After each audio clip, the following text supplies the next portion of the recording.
Hello and welcome back to the DoneDeal YouTube channel. Today we've got this, the BMW 330e. Now the E is very important as that makes it the plug-in hybrid, and we will be talking extensively on how that works, the electric range, the combined power later on in the review. However, first let's talk about the price. So this one, it comes in at about 55,000 euros. Now it's worth noting that does include a premium sport package, which costs about 3,000 euros, but you get a lot of nice things for it. You get different trim, bigger wheels, stitching on the seatbelts, and a nicer steering wheel. Now, the BMW 3 Series has actually been on the market for 45 years. It first launched in 1975 as a two-door sedan and a convertible. And over the years, it has evolutionized to become this, the G20. It's the seventh version of the BMW 3 Series, and in my opinion, the best looking. I think it looks really, really good. It's got lots of striking lines, cool little curves here on the bonnet, and overall has an absolutely fantastic presence on the road. Now, the all-important cockpit. Now this, obviously, when you test drive any car, is the most important place to be happy, because this is where you're going to be racking up those miles, and in a 330e, the chances are you may be. Now, overall impressions is it is very, very comfortable. These seats are absolutely fantastic. They're very adjustable. You can get the steering wheel exactly where you want it. It actually comes really nice and close, which for people with short arms like myself is quite nice. Now, other things is it has great amounts of storage. So this can be nicely hidden away in here, and you've got your USB point, you've got wireless charging, cup holders. You've got another big section here with a USB-C point. I do love USB-C and USB. That is really, really good. You've got glove box in there, nice and spacious. And overall, it just feels really good quality in here. And I know a lot of the time, you'll see a lot of car reviews and they're like, oh, it feels so good up here. It's really good quality. And I often think, I have never, ever touched up there in my car. So I don't know why everyone talks about it, but it does still pass the test. And I will say overall, the kind of quality and the finish and the feel in here, it is really, really good. The infotainment system. This was always the part that I looked forward to most when I got in a new car as a child. I always wanted to know how big the TV was at the front of the car. Well, it's a 10-inch screen here and it's fantastic. It's BMW system, it's got a sat nav. The touch is fantastic. You've of course got Apple CarPlay and Android Auto, which is wireless, which is fantastic, and you've got your Google Maps, everything there.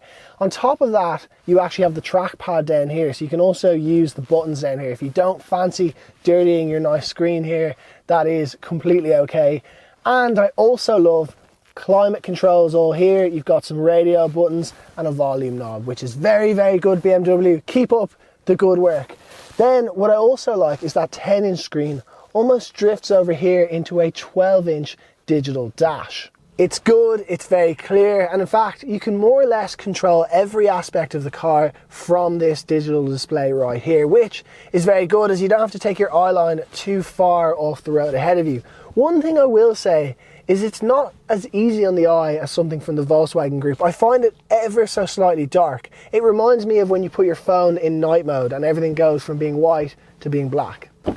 Space in the rear is pretty good, but before we get on to that, let's just talk about how easily accessible those ISOFIX points are. Mums and dads will love that, and as we previously mentioned, a lot of them do own BMW 3 Series. So now as you sit in, like I said before, space is good, really, really good knee room. Headroom isn't a huge amount, but it's completely a respectable amount. In terms of comfort, so comfortable. Like this seat is actually insanely comfortable, and you can actually pop down this armrest and chill like that, and you've got more drink holders here, as well as drink holders here in the door card. You've got climate control here. In fact, the only thing it's really missing is some sort of netting or somewhere to put things right in front of you there.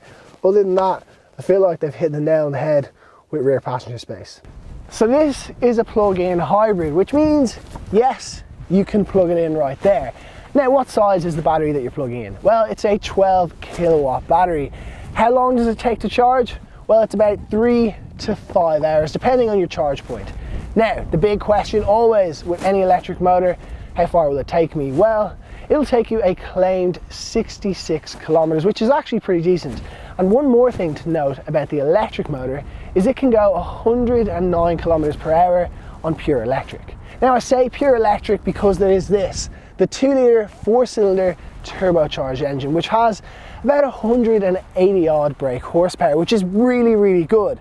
However, you can also combine that with your electric engine to have 249 brake horsepower. And if that's not enough, you can actually put it in Xterboost mode, which will take you all the way up to 289 brake horsepower.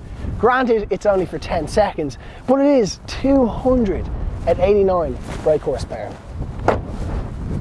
So that is the power covered. However, a lot of BMW owners tend to be business people, and on the weekends they may have their family and their kids in the car. So what's it like practicality wise? Well, this is where the E actually has a few drawbacks. In here we have a boot, but it's actually 100 litres smaller than your equivalent petrol or diesel engine. So it's only got 375 litres, which is a little bit less than a Golf, but it's a lot less practical in terms of opening and space to get things in. Now, in terms of features, you've got 12-volt socket, you've got your shopping hooks, you've got a little bit of netting here, and you've got a false floor where you can kind of hide your charging cables. And I say kind of because it seems like it's almost a bit of an afterthought, and it doesn't fully sit down flat. But other than that, the boot is very good, and you can just pull this lever and the rear seats go down, which is a very clever way of getting those rear seats down.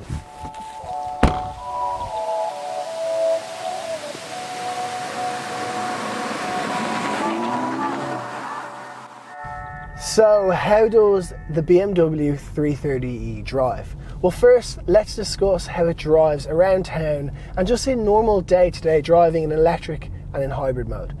It's good news in that department. In fact, the switch between the electric motor and the petrol motor is seamless. You don't really notice it, and in fact often I've looked down and I've been like, oh, I'm in full electric mode. And even in full electric mode, there's plenty of poke, as most electric motors do have. Then you can put it in hybrid mode, and obviously that will find what's best at that time, which is very impressive. And in fact, you can actually set the sat nav to take you to a destination, and it will make a plan so that you optimize the use of the petrol and electric engine. Very, very impressive. Now, most importantly, when you click the sport button, what happens then? Because this is a BMW, and BMWs are the ultimate driving machine. So as we said earlier, you have got high 200 brake horsepowers. It's going to the rear wheels and it drives fantastically. Put it in Xterboost mode and your camera will begin to wobble. It is phenomenal. It handles really, really well, and I did have a couple apprehensions about it because I was concerned the battery in the electric motor weighed 200 kilograms more than your normal BMW, and I was worried about that, but you don't notice it. And handling on these country roads is absolutely fantastic. The steering wheel feels good, the seats hug you just enough, and overall it's very nice to drive.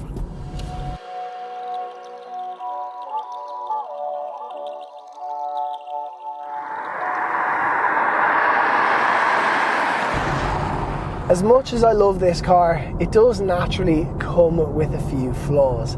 And the first of those is that I've been driving on the M50 for 2 hours and I can't get off the thing. We're approaching an exit up here and the lane assist is so good that it actually won't let me change lanes. So here I am trying to take the exit and it's wrestling me so much.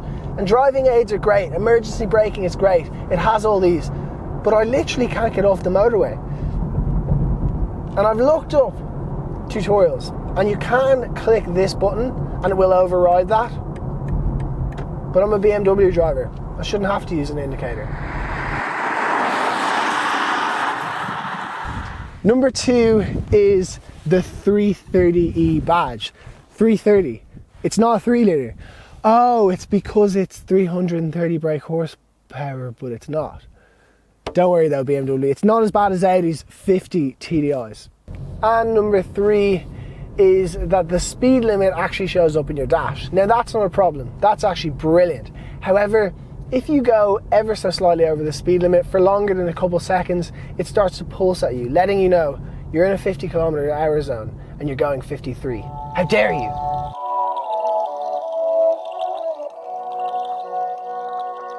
There are a number of things that we absolutely adore about the 330e.